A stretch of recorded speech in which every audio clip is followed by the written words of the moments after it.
Hello, everyone. Thanks for joining us today. And we would like to take this time to introduce what exactly fake accounts are and what kind of damage they are causing to the industry. And of course, as the title suggests, we really want to show how you can start closing down this gateway by treating the cause and not the symptoms that follow it. I just want to take a brief moment to go over a couple logistics. So starting off, for technical issues with hearing audio or viewing the slides, please use the chat button in Zoom and we'll make sure to assist you. Also, we will be recording this webinar and we will be sharing the recording next week on Twitter and LinkedIn, as well as on our website. And last but not least, we will be leaving some time at the end for some questions and answers, if there's time permits. So please use the Q&A button in the Zoom menu to ask the questions, and we'll make sure to answer them at the end. All right, so to start off, we would like to introduce ourselves, your presenters. So today, we have Shweta, who can introduce herself. Hey guys, this is Shweta Basavaraj. I'm the head of product for platforms, and I'm glad to see you all here today. And speaking earlier, I'm Akshay Sharma. I'm a solutions architect here, and we're really glad actually to walk you through what exactly the problem is and how we're going to be able to solve that. So just to make sure that everyone came to the right spot, I will go over the agenda really quick. So we'll start off by viewing the state of fake accounts in the current time, industry, and overall area of fake accounts, as well as going over the challenges with existing solutions and how exactly machine learning can help detect these armies of fake accounts. Furthermore, we would like to use the tail end of this presentation to really go over the answers to real-world problems utilizing our solution dCube. And of course, leave some time at the end to go over some questions and answers. All right. If you have spent any time on social media, chances are you have encountered a fake account. The ones, there is no profile picture, there are very few followers, or maybe very little activity. But some are very hard to distinguish. The fraudsters, the scammers, or the spammers who create fake accounts are growing more sophisticated in both technique and scale. So it's not immediately obvious who's legit. According to a recent study, about 11% of the total accounts on the internet are fake. One of the social media platforms removed more than 2 billion fake accounts. That's 2 billion fake accounts. Similarly, another platform purged close to 350 million fake accounts. So why do users create fake accounts? Fake accounts are a gateway to commit other types of fraud. A fraudster can have different goals, and these goals could be based on what type of frauds they want to commit. It could be for monetary gains, which is like a financial loss to an institution, or they want to do a reputational damage, or they just want to scam some of the users there, or sometimes it could be purely for attention. So financial loss, it could be in the form of, let's say, transaction fraud or a promotional abuse that your company may be running, or it could be like gift cards or a triangulation fraud. You could have a reputational damage if there is fake accounts or fake reviews, fake listings, fake ratings, all these that can happen on your platform. Similarly, the scam can happen by, like, for example, somebody lists a product on your website and it is probably a counterfeit item, or it could be an item that doesn't even exist. So all these are some of the things these fraudsters do once they create a fake account. While it is common to have checks and balances in place to prevent or detect fraud that can cause direct monetary impact, companies shouldn't just look at the cost of business. Good fraud detection is more than just preventing loss. It is about creating or increasing revenue by allowing more of the good customers through and delivering a hassle-free experience. Customers' trust and confidence, as well as experience, is at stake if you are unable to prevent fake accounts. Therefore, instead of looking just at a point solution, for example, just you want to reduce chargebacks, you want to consider a holistic solution that can address monetary issues as well as keep your brand reputation intact. So in order to do that, you should solve the problem of fake accounts, which is a root cause that will help you to prevent the downstream symptoms. So now that we understand why fake accounts are a problem and how they could actually lead to a whole new realm of different frauds. So first we need to understand how exactly these are created. So with the advancements in technology, these criminals actually have a whole array or a whole palette of tools that they can use in order to encourage this bad behavior.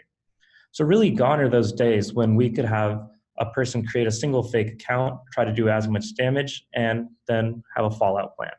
Instead, these criminals are now way more sophisticated and have a way more structured approach. They can go after large distributed attacks, as well as try to mask their location using proxies and VPNs, or even try to replicate real users through using mechanical Turks. Overall, there are a lot of vulnerabilities in today's day and age when we really trust the online and the internet. So next time, of course, one person can try to avoid friending that person with, let's say, no profile picture or no information, but the realistic approach comes down to the company to really make those big decisions and try to make this a comfortable and easy platform for all their users. So the way to tackle this problem has really evolved. We started off with rules. So having these rules is an absolutely essential part of an entire fraud solution. So it originally started off with, as these rules are coming in, we're able to, or as these different types of fraud are coming in, we're actually able to define rules that very literally go against that type of fraud. And over time, these rules add up, giving an overall pretty decent solution. However, this is only useful when a type of attack has already happened on your platform. When you know that this type of attack has happened, you're able to firmly define a rule which will prevent it in the future. However, this creates a huge loophole for new styles of attacks that come in. And as time progressed, we're actually getting a lot of rich data sets. And this is across every vertical and every industry. So we really introduced machine learning, and this was even relatively recently. But even with supervised machine learning, which is the typical type of machine learning people think of when referring to the topic, has some limitations. So with supervised machine learning, you need two things. One, you need a very rich historical data set in order to train your models, as well as accurate labels. And these are labels that mark each account as fraudulent or not fraud. It's as simple as a 1 or 0. So when we rely too heavily on these historic data sets, this actually allows loopholes for, once again, the new styles of attack that are coming in. But let's not say that these two, the rules and supervised, are completely useless. In fact, the reason most of the industry relies on these today is because they're very, very good at going after the known fraud and the types of fraud that have existed in the past. However, the limitations like requiring accurate labels, there could be types of fraud that went previously overlooked and therefore still can't be detected today. And as we continue to keep on building these models on these historic data sets, it can often create a lot of loopholes. So now with DataVisor, we introduce unsupervised machine learning as our primary technology and actually the basis of what we were going after when we created this company. So what is unsupervised machine learning good for, and what does it classify as unsupervised machine learning? So unsupervised machine learning is when you don't require any historical data sets or any labeled data. So how do we do this? We actually look at holistically at all the incoming accounts in real time and are actually able to link them together and form clusters. And the way this clustering works is a little different from what we think of as classic clustering. So with other solutions out there offering unsupervised machine learning, they generally go after anomaly detection. And what that means is you group together good behaviors, and anything that stands out is technically fraudulent.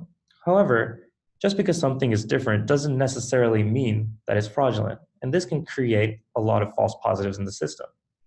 So in order to counteract that, the way the DataVisor machine learning works is we actually cluster based on bad behavior.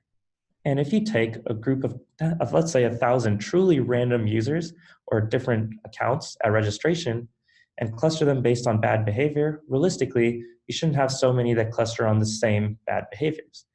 So when we can make these clusters, it actually really proves to us, and it essentially helps stand out that this cluster is in fact fraudulent. And because we look at everything in real time as it's coming in, we can actually link these together with both the ones that are coming in at the same time as this account, as well as historic accounts that were created, let's say a month ago or even a week ago. So when we detect all of these and are able to link them together, we can even go after these sleeper cells. So next, now that we understand what the problem is and how it's created, as well as the different tools that we can use in order to solve it, I will go over a very high-level overview of the DataVisor fraud detection platform. So in the basic sense, we're able to ingest any different types of data that the client can provide. And this is a real benefit of using unsupervised machine learning.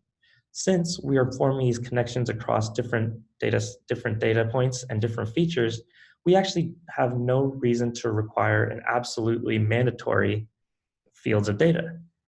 Instead, we can ingest a whole variety of whatever you can provide. But of course, since we are experts in the field, if asked for recommendations on which data points have proven to be beneficial in the past, we can absolutely do so.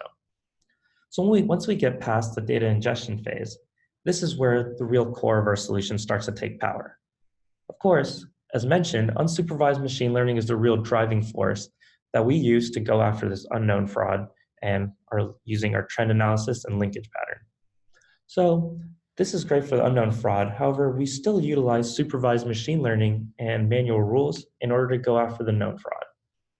Furthermore, we use a very advanced deep learning in order to create rich features that help not only our unsupervised model, but also help create additional features that are proven to be successful towards our supervised machine learning model as well. And last but not least, we have a global intelligence network. And what that means, it's our proprietary database that we actually gather all the different non-personal information across all of our 60 plus clients, and we're actually able to detect trends across different verticals. So what that means is, as a fraud team within a company, you have insight into what's going on within your boundaries or your firewalls. However, since we operate with a lot of different clients across different verticals and within the same vertical, we are able to find these trends. And when we detect it in a different company, we're actually able to reanalyze this and see if that trend would appear in your realm as well. So once we go through all these different levels of checks in machine learning and AI, we provide a risk score. This is the true basis as to, or the signal that most clients of ours actually utilize in order to prevent their fraud. So this is the likelihood that that DataVisor is saying that this account is fake. Furthermore, we absolutely always provide reason codes. And what that means is we don't want to leave you in a black box. We want to be as transparent as possible. So in a completely human readable context, we make sure to provide the reasoning as to why our unsupervised machine learning model or one of the other ones has made this decision. And last but not least, you of course need to have the decision label as well as the attack category that can later help filter down and really get to the granularity of the problem. So next, now that we understand the overall view of what DataVisor does and how exactly it operates at a high level from end to end, I will let Sweta introduce our solution, dCube. dCube. dCube is a comprehensive fraud management solution combining the transformational AI-powered technology that Akshay just talked about with a streamlined workflow to enable large enterprises to proactively detect both known and the unknown fraud. So dCube brings control and transparency into the fraud solution. Like you see here on the left side, you have the modeling capabilities, and on the right side, you see the fraud investigation capabilities. Of course, dCube can be used as a managed service as well, where DataVisor will help you to build models. So dCube facilitates unparalleled agility by allowing all stakeholders be it the modeling team or the fraud analyst team, by allowing all the stakeholders to collaborate on a single platform, eliminating organizational bottlenecks and enabling real-time detection and response. Let's dwell a little bit more into each of the capabilities that we see here. So modeling capabilities. So modeling capabilities features a hypermodern architecture built to complex digital signals and behavioral analytics using the most advanced machine learning technologies at big data scale. This empowers the large enterprises to identify and prevent even the most sophisticated attacks. So the modeling capabilities includes three different steps. One is the data management. So you want to make sure that you are having clean enough data for you to proceed further with your modeling development. And then you have a feature engineering step. This is the brain or the spine of dCube, where you're able to build features that will help you with the better results in the model development. And finally, the model development itself, which is you can build different kinds of models. It could be like an auto model, it could be a manual model, it could be just a light model. So dCube provides different capabilities based on the different goals that a user may have at the time of building a model. So let's dwell into the demo of dCube.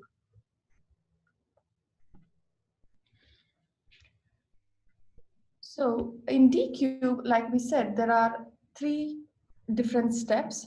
And finally, you will also have an option to refine the results based on the model results that you have received. So the data management step. So the data management provides an ability for a user to upload their data, map their data, and it seamlessly automatically analyzes the quality and flag the potential issues, so it can integrate with multiple data sources as well. So let's start with data management. So in data management, like I was saying, it integrates with multiple different data sources. So you have data sources probably coming, like let's say you have a company which has like global user base. So you may have users data coming from different types of either databases or in the cloud. So you have an option to import the data from multiple sources. Once you have imported the data, you have an option to go ahead and map your data. This gives a meaning to the different fields that you have inside the data. So what does that mean? So when we go to the mapping step, you are able to like tell each of your fields as to what do they mean. So in here you will say as to, okay, your user ID is actually the user ID that DataVisor understands. So this will help in order to give a specific meaning to each of the data fields that you have uploaded as part of your data set. Once you have done the mapping, the system now understands the meaning of each of the values within the data, and then you're able to validate this data set. Of course, in here, we also provide recommendations on which of the fields are important for the fraud detection. So this is based on our previous fraud experience to say that, okay, here are like 10 fields, for example, IP or amount or attributes that are extremely important for fraud detection. And we recommend you to like have these fields as part of your data. Once you have this data, you can go ahead and validate the data to make sure that your data is good enough for you to conduct the modeling. So in the data, like you see here, you are able to see the results of the validation by knowing as to what is missing in your data and what are the potential issues that are there as part of your data.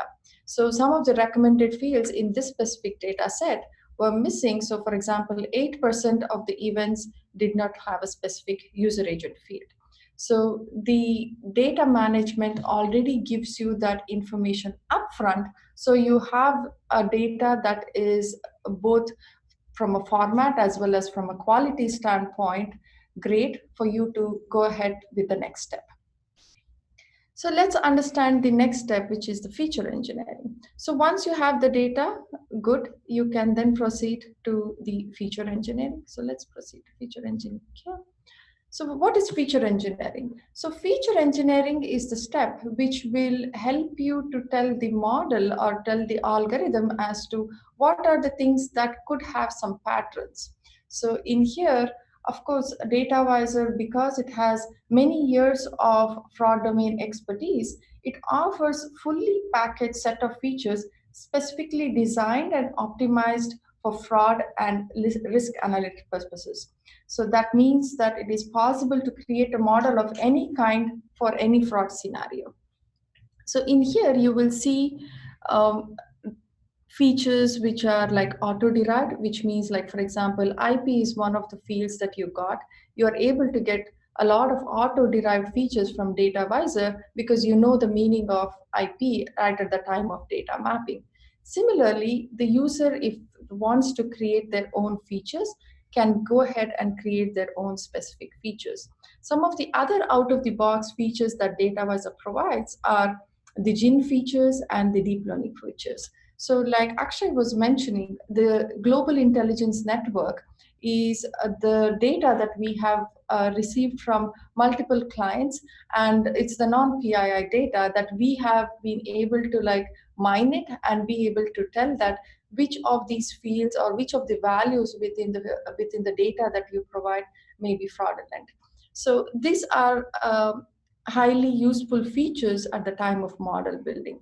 Similarly, deep learning features helps you to find a pattern within, for example, names or email addresses or domains. So this is for you to get an understanding of, is there any pattern within a specific set of users that I'm seeing? So this is also extremely helpful at the time of modeling. So once you are happy with the features that you have in your system, you can go ahead and create a model. So let me just go ahead and create a test model. And in here, like you see, there are different types of models that you can build. If you, as a fraud analyst, if you want to not go through the entire step of modeling process, you can just go ahead and use the auto mode here, and the model will be built within a few minutes with the end results. What we have seen within DataVisor is about 80% coverage with the auto model compared to a manual model. So this is done just within a few minutes with minimum feature engineering and minimum configuration from an end user standpoint. And you have an auto light, which means that you're running an auto mode, but it is using like maybe just a few features for you to run the model. This could be useful for you to just know what would be my end result if I were to like use this type of data. So this could be used as part of your first run. And then there is manual model, which could be used if you are able to get this kind of, just give me 1 minute here. Yeah, so this manual model would be useful if you are able to understand the entire process of model building, and it gives you better control and transparency into what kind of features need to go into a specific model. So let's create a manual model here. And in manual model, DataVisor automatically provides you with multiple types of fraud scenarios. What are the features that could be useful? In this specific case, the fake account is what we are interested in. So fake accounts is what we could use in order for us to continue to build our manual model. So once you are done with the modeling process, you can review the results, and if you're happy with the results, you can then deploy this model. Once you have deployed the model, you are then able to get this end results in a UI that can be used for investigation purposes. So next, now that the model is created, we'll be going over how a fraud analyst or investigator would actually be able to utilize our solution in order to view their results. And to specifically go after, I'll show a demo, one particular fraudulent cluster or campaign. So generally, we start with the overview dashboard, and this is customized more for the fraud analyst view. But it can also be customized for other levels. So if you're depending on if you're like a supervisor, investigator, the overview dashboard is meant to be helpful for you to quickly gain insight in what kind of fraud is going on within your company or the type of cases that have either been assigned to you or that you could be working on. So we generally start off with a very quick cumulative overview. And of course, you can set custom date ranges to see the specific amounts and timings of fraud that are occurring in your system. Next, we generally like to show the geographical view. And this can help in the understanding of where exactly the fraud that's happening within your firewalls or within your company is existing. In this particular case, you can see there's a larger amount of fraud over in Eastern China than in most other places within the world. So an event is something that's predefined with the client that we work with and generally corresponds of any action that the user takes. In this particular example, is anywhere from messaging, adding new friends, creating posts, as well as logging in, signups, and more. And we're not really limited to this data. We can also analyze large mass amounts of click data as well. Overall, we can build a behavioral characteristic of this account at registration and furthermore follow its life cycle into actual usage as well. Last but not least, this is the amount of users detected over time. And of course, you would expect natural spikes in peak times, such as New Year's, Christmas time, or even Black Friday. So let's really dive into the campaigns or the fraudulent clusters that occur or are able to be scanned and detected by the Data Visor solution. So just as a quick overview, you can go ahead and see the different types of attacks that were saved. You can organize by latest attacks or even by events. And these are once again the different types of predefined actions and events that we create with the client. Let's go ahead and step into one of these.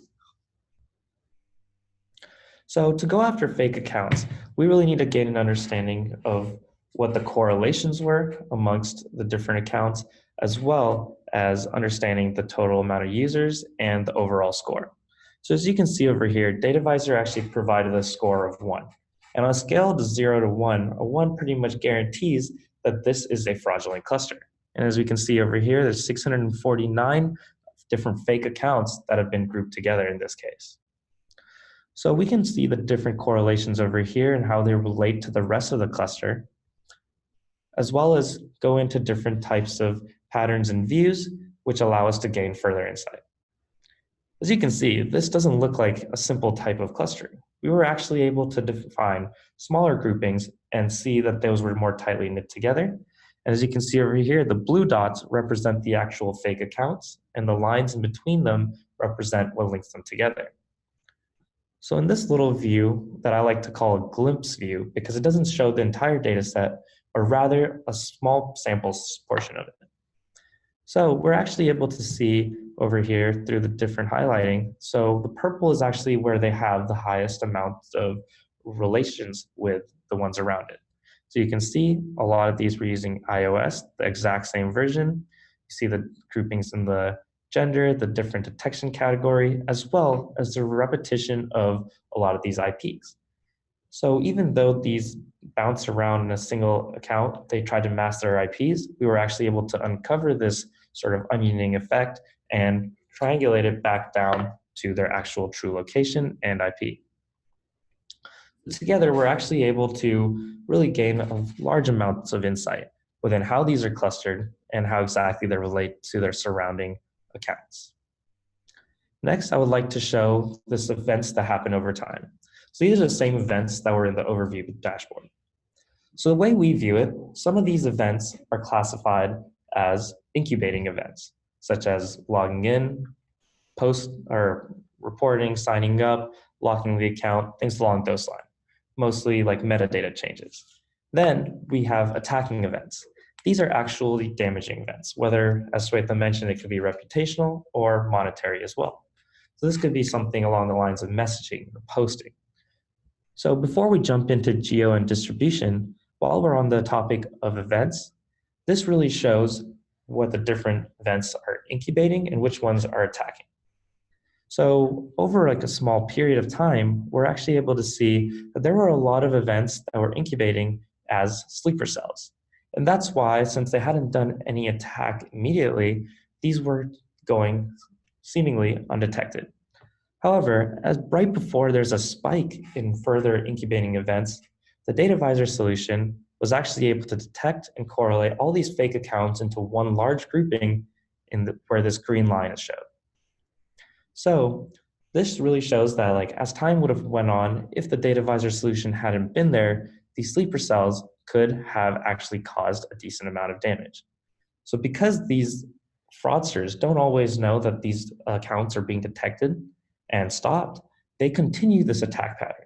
So therefore, you can see in the future the types of attacks that were incoming into your company or system, and it's really relieving to know that anything that happened beyond this green line didn't cause you any monetary or reputational damage. Of course, as I was mentioning about like bypassing the VPN and proxies, we actually find out that the true location of these fraudsters is coming right here in Eastern China. So to show you that now we're talking about, with the Global Intelligence Network, we're actually able to see what percentage of any one of your data fields and how it compares to a global sample. So in this particular case, you'll notice that almost all of these, like over 90% of the users within this group, which is a pretty large group of over 600 users, actually shows that these seemed to be biased towards an Android platform. Whereas in a global sample, you see that over around 36% would have actually been using these devices if they were a seemingly normal random group of 600 users. And of course, if reviewing all this is satisfactory, you can do group level reviews for your fake accounts. You can mark all of them as bad to review, good, or unmark all of it and start from scratch. But sometimes you really want to go down to the more granular level and see how the user details are, or what the user details look like. So we can go ahead and step into this group at the user level. So once again, now you have the actual full data, and of course we've had to mask a lot of it, but you get a full understanding of what these users are and how they relate to each other, whether it's by IP, user agent, or any other data field. So once you're over here, you have the ability to individually mark each user as bad, to review, or good. So one real benefit of using unsupervised machine learning is that it actually requires no retuning from anyone's side. It can actually auto-tune itself in order to prevent false positives. So let's say you're going through this case and you say that, hey, this one particular user is actually a good user and it's actually a legitimate account. So in the future, I don't want to have these type of situations be marked as fake accounts because that could cause good customer friction, which we absolutely want to avoid. So you can go ahead and mark this user as a good user. And this automatically reports this as a false positive, and you can even submit a reason as to why this was actually a good user. So what our system does, or our solution does, is actually take all this information and feed it back into the algorithm and make sure it retunes it in order to make sure that any type of account application that comes in the future that replicates similar characteristics to this particular account will not be flagged as a bad account. But this is actually a bad user. We were able to prove that by showing this data visor actually scored it as 1. So I'm going to go ahead and just go into further details. So now we're down to the roots, and this is absolutely the most granular level that you can get to. So you can see the different types of reasons as to why this user was detected. And it shares an exact IP, as you can see over here, with pretty much all the other grouping, with 100% of the other accounts in the same ring. Over here, it's user events. So generally, for the application stage, this doesn't have any further information. However, if you're going to use this as a full lifecycle protecting tool, then anywhere from account creation, which is what we're detecting right now, to any actions or clicks would actually get replicated right in this area. Furthermore, all the same full level of detail on the user profile appears here, as well as how it relates to the greater level of the campaign. So this information actually comes not only from just your data, but actually from the global intelligence network as well. So we're actually able to append that information onto this data set and essentially use that trends as well as the actual frauds that are occurring within your system and go ahead and mark something as good or bad. So last but not least, now that we've gone through that entire review cycle, I was able to say with a fairly high level of accuracy, personally, that these are all bad users. So I'm going to go ahead and mark this entire group as bad. So that's how a fraud analyst or investigator would utilize our platform in order to to simply build models, whether that's their responsibility or someone else within the team, all the way down to investigating these groups as well as individual users and marking them as good or bad.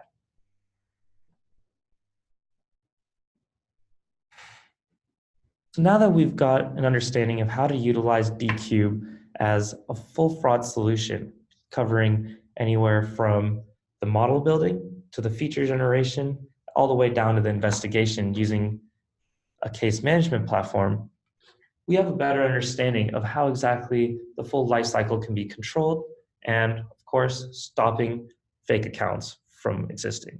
And if we can stop them at the gateway, it really prevents further damage from being done from different styles of fraud. Before I open it up for questions, I just want to say a small wrap-up statement.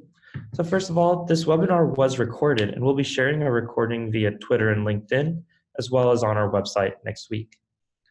And we're going to go ahead and try to answer as many of these questions that we've received as possible. If by some chance we weren't able to go over your question, please feel free to reach out to us.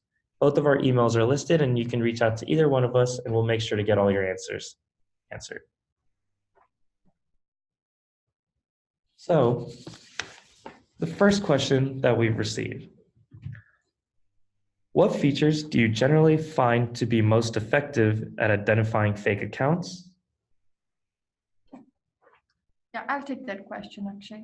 So at the time of modeling, in order to solve the fake account use case, there are several attributes that are required from an end user standpoint for the modeling to have the best results. Some of those attributes or the features are, for example, email address, IP address, user's first name and last name, and probably if you have a separate login ID, that has any pattern. So these are some of the features that are extremely useful in order to find any patterns at the time of fake accounts. The other thing to note here is also that DataVisor provides a lot of out-of-the-box features. For example, like I was mentioning, if there is an IP, you already get like close to like 30 derived features out of those IP. And similarly for email addresses, you can get the patterns of email addresses. Let's say we have a deep learning model that we have already like trained and have it ready. So when you use like, okay, I have xyz@123.com as one of the email addresses, you can use one of the features from our deep learning model to say that, hey, is this kind of a pattern xyz@123.com? Is that the pattern that is already considered a fraud based on your deep learning model? So based on our features, you're already able to get a lot of intelligence onto your modeling building process. So to answer the questions, some of the features, the raw attributes that you can get from the users, IP addresses, emails, usernames, even user agents, those are extremely important attributes.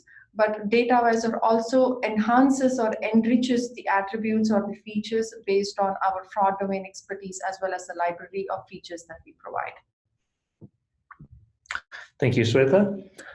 Question number 2, how can you detect fake accounts before they've started spamming? If they haven't done anything wrong, how do you know they're fake? It's actually a very good question. I can go ahead and answer this one. So through our dynamic clustering, we're actually able to not only compare the incoming applications and account creations with what's coming in at the same time, but we can also connect them to his or prior account registrations that have come in. So not all of these try to attack it at once, but also when you have this many accounts being created, they shouldn't share so many digital characteristics. There are very few places, such as a library or such, that where a lot of different types of applications could be coming in from a same particular location. And since in this day and age, we actually have access to a lot of digital information that automatically gets recorded whenever you use the internet, we're actually able to utilize that in order to help build some features through our feature engineering. And together, using all this, we have a very firm pattern that we can detect, all the way from where this user is operating and through the behavior that they're operating as well. So using all this, we're actually able to figure out when there may be some malicious intent from incubating users.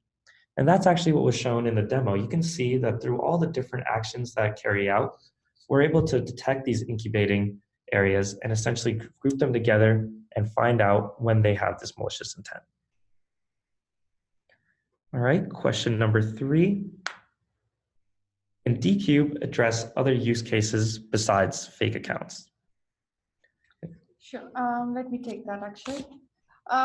It's a good question. I think through the demo, we went through a specific process of building models, and in there you saw some of the recommendation of the features based on the use cases. Yes, dCube does address other use cases than just fake accounts, and some of the other use cases that we can solve using dCube are it could be application fraud, it could be a transaction fraud, it could be just a seller buyer collusion that could be there on your platform, and the spamming could be based on like ads, or it could be based on a particular messenger, or it could be just like fake reviews, fake listing, anything that will cause any damage to your reputation as a company. So yes, it does address quite a few use cases than just the fake accounts, and it is a comprehensive solution to address all your fraud needs.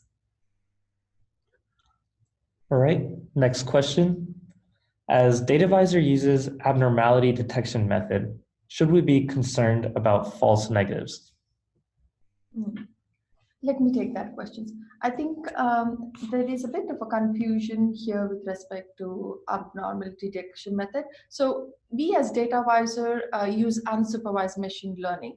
So we do not use anomaly detection as part of our detection methodologies to detect fraud. Having said that, we have a very high accuracy. That's because of the way in which we detect. We are clustering the users and finding similar patterns within the user. So which means that the possibility of false positives, or sorry, false negatives is high, and then the accuracy is low, as accuracy is high, which means the false positives that we detect will be pretty low. So all in all, we have a very good recall as well as precision at the time of our modeling and detection. Furthermore, I just want to add in one comment before we wrap up. So for that same question, we use a really hybrid solution. We don't rely entirely on unsupervised machine learning. So as these type of situations come in, generally we look at it from multiple different angles. If we can group it together with a different cluster, and if these relations are really strong and this correlation is really strong, then generally we're able to say with a very high level of accuracy that that's fraudulent. However, in a similar sense, if this type of fraud has occurred before, and that too many times, as a lot of the data that we deal with has a lot of different similar examples, in that case, we're actually able to detect with also, once again, low false negatives. So having this hybrid approach really allows us to look at everything from different angles and provide the best possible signal towards the end that we can therefore pass on to the client as our result.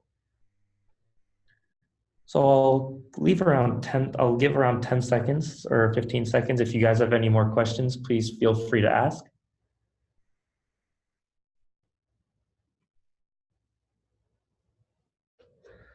All right. Well, with no more questions, I really thank everyone for coming and joining us today. Shweta and I are really happy to be able to talk about fake accounts, and we really want to make sure that we should really try to stop this fraud at the gateway. If we can stop the cause of the symptoms, that can actually serve really, really beneficial to any company, and therefore reducing the amount of symptoms that you would have to later work with. So if you guys have any further questions, please don't hesitate to reach out to myself or Shweta. And if you wish to rewatch this webinar, the links will be posted in around 1 week time on both Twitter as well as LinkedIn. But thank you all for joining and enjoy the rest of your day. Thank you, guys. See you. Bye.